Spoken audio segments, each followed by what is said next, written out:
Assalamualaikum warahmatullahi wabarakatuh. Selamat malam. Apa kabar teman-teman sekalian? Semoga teman-teman dalam keadaan baik, sehat, ceria, dan bahagia tentunya. Nah, selamat datang di channel ini. Dan dalam beberapa menit ke depan, saya akan bercerita tentang pengalaman saya menjadi seorang TKI selama 8 tahun di Malaysia. Saya akan bercerita bagaimana awal keberangkatan saya, bagaimana ketibaan saya di Malaysia, dan bagaimana hari-hari saya bekerja di Malaysia. Untuk itu, tonton video ini sampai selesai dan tetaplah bersama Antan TKI.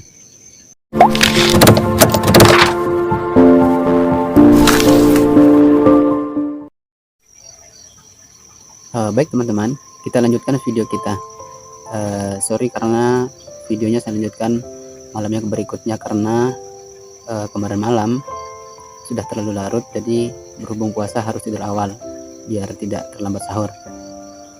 Oke, seperti yang sudah saya katakan di awal bahwa saya akan bercerita tentang pengalaman saya bekerja di Malaysia selama 8 tahun.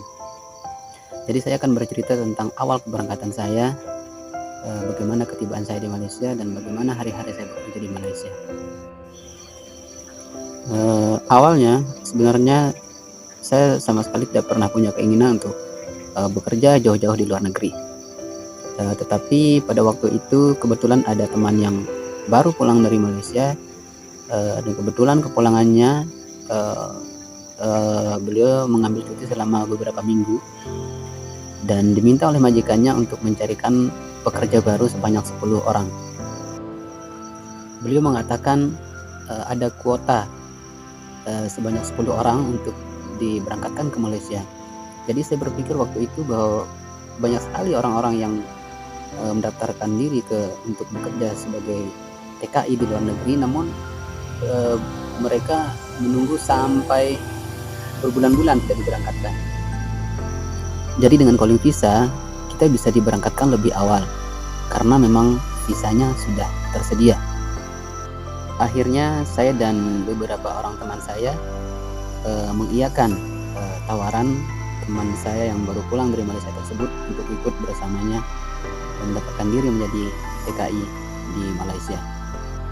Singkat cerita, tibalah waktunya di mana kita harus mempersiapkan segala sesuatunya, seperti data diri, KTP, akte kelahiran, dan sebagainya.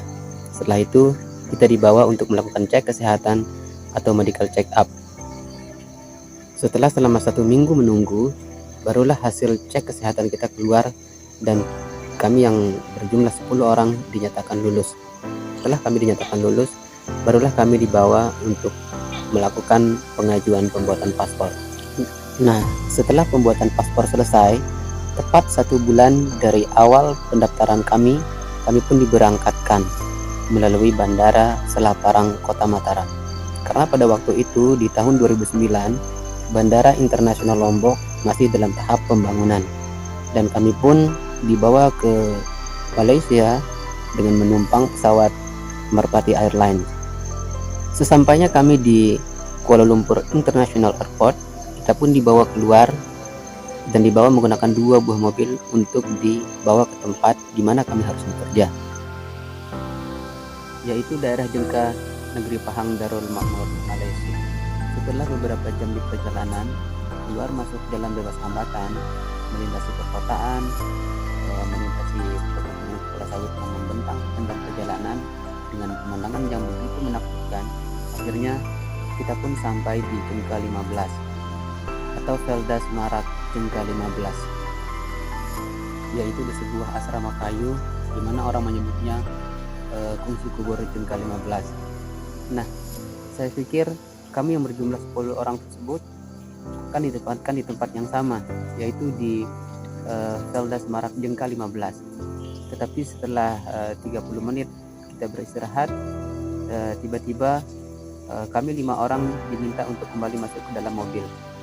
Dan ternyata kami yang 10 orang itu dibagi menjadi 2, 5 di Jengka 15 dan 5 orang akan ditempatkan di Jengka 2. Dan celakanya saya adalah satu-satunya TKI yang terpisah dari teman-teman yang satu kampung dengan saya untuk dibawa ke Jengka 2. Tadinya Saya ingin meminta kepada majikan saya agar saya ditempatkan bersama teman-teman saya yang satu kampung dengan saya untuk ditempatkan di Jengka 15. Akan tetapi karena saya belum bisa berkomunikasi dengan baik, karena saya belum begitu paham dengan bahasa orang Malaysia, jadi saya terpaksa ya pasrah saja untuk dibawa ke Jengka 2. Akhirnya kami yang berjumlah 5 orang tersebut kembali bergegas masuk ke dalam mobil dan kami pun berangkat ke Jengka 2. Nah, sebenarnya jarak antara Jengka 15 dengan Jengka 2 tidak terlalu jauh, sekitar 30 menit perjalanan. Dan setelah kami sampai di Jengka 2, kami pun disambut oleh teman-teman TKI yang sudah lama bekerja di Jengka 2. Kami bersalaman dan mereka mengucapkan selamat datang.